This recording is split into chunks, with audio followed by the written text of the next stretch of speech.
Texas has set a new voter registration record of 15.6 million people ahead of the highly anticipated Senate race between Republican Senator Ted Cruz and Democratic Rep. Beto O'Rourke. The second debate between O'Rourke and Cruz has been postponed due to the Kavanaugh hearings. To see the first debate, which was held September 21 in Dallas, in its entirety, click here.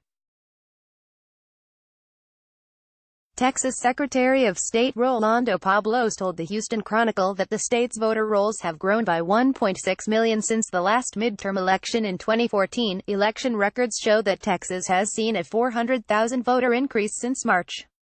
The state on average added just over 100,000 voters a year between 2002 and 2014. Recently, we have heard from a number of county election officials who tell us they are witnessing voter registration rates and voter enthusiasm in a midterm year that we usually see before presidential year elections, which is phenomenal, Pablos said. On the whole, we are seeing Texans become more engaged, which is very healthy for the future of our state. Harris County had 55,000 voters register over the past 6 months, which is more than any other county.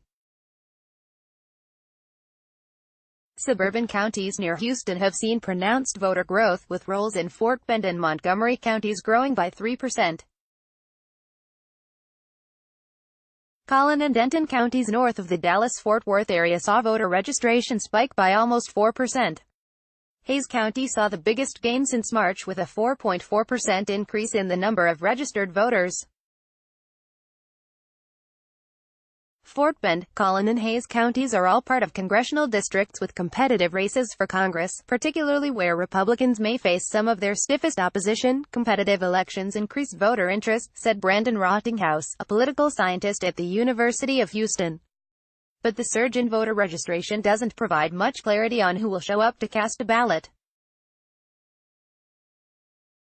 Only 4.7 million of the 14 million registered voters in 2014 took to the polls.